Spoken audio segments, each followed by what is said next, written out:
welcome back to the Evermore YouTube channel. It's Chris back with my rant stroke thought of the day, and it's all about memberships. That's right, I'm talking about Newcastle United's membership scheme. Has it been a success or has it been a failure? Let us know what you guys think in the comments below. I'm going to give you my thoughts on it right now. So for those of you who didn't realise what it was, Newcastle United introduced this membership scheme where I believe as an adult you pay 37 quid a year and you're entered into a ballot every home game where you can win the chance to have a ticket for the game. Now, they don't charge you for the ticket unless you're successful, and then obviously they do charge you with the bank details you gave for your £37 initial subscription fee, and there you go. Now, I have seen some people successful with this ballot, but it very minority, to be honest with you, and I'll give you my experience of it in a minute. So there's two different ways you can look at this ballot scheme. Now, the positive way is that it helps the fans who haven't got season tickets and struggle to get the games. It gives them a chance to get games. It gives the international fans a chance to get tickets to St James's Park, and they can obviously come over and watch the game and everything else as well. Or there's the cynical view you can take on it,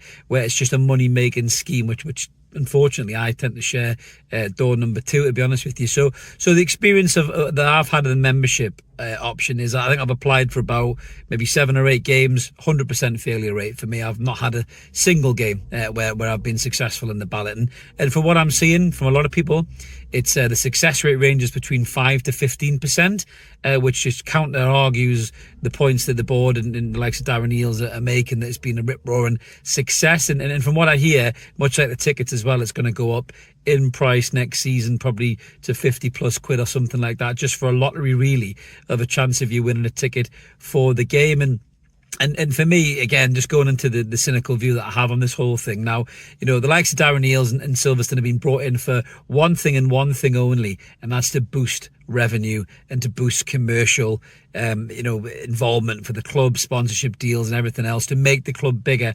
And I have no problem with that really, because the sad reality of football is now, and we've seen it even more in the last few days with the FA Cup replays, football is business first and game second. That's what it is these days. If you want to compete in the Champions League, you want to be a top team in the Premier League, you have to have a revenue stream. And that's why we brought in guys like this, like Eales, who's a nice fella. I've met him in person. He's a nice guy, but he's raw business. He's all about growth. He's all about innovations and ways to make money.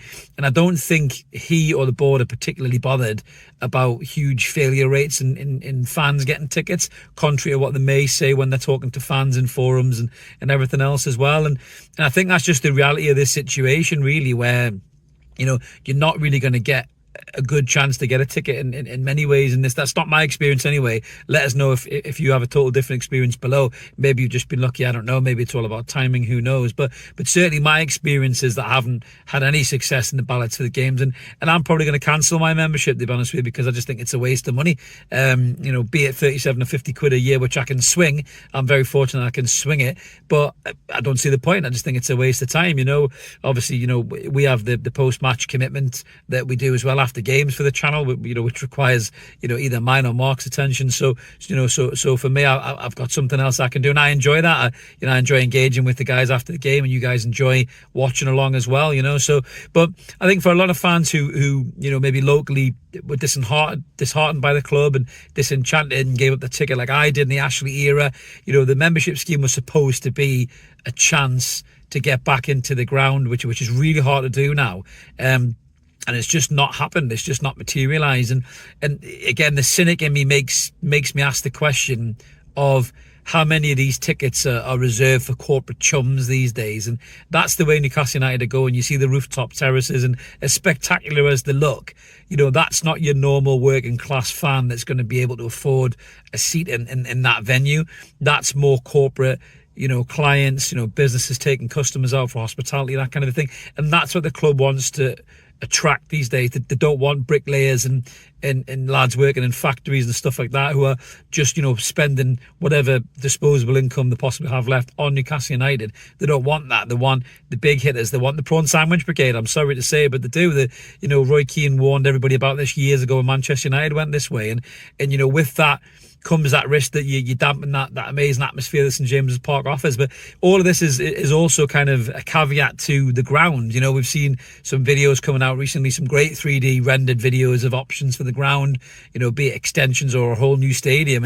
And you know, that's the big problem that Newcastle have right now, is that there's not enough capacity to get people in the ground who want to be in the ground. That's you know, people who are on season ticket waiting lists. That's people who have gave up the ticket and want to come back. That's the new generation of fans, and that's international fans as well. I mean, I know that's another thing I've asked the question before, and I'm sorry, but we're not that kind of channel that hides away. You know, the club don't engage with us. I don't think they ever will. I think we're two lads in my 40s, we're two dads, and you know, they don't see us as a marketing appealing channel anyway. And so be it. You know, I'm happy to speak the truth and shoot from the hip as we always do. But you know, I was very skeptical about and cynical about massive swathes of American fans coming over to 4 games on the spin. I think it was a couple of those were Champions League games where a lot of season ticket holders didn't even have enough points to go to those games, and you got to ask questions about that and Eels' obsession with the MLS from where he obviously came from and everything else. And I've got no problem with international fans visiting Newcastle United and St James's Park.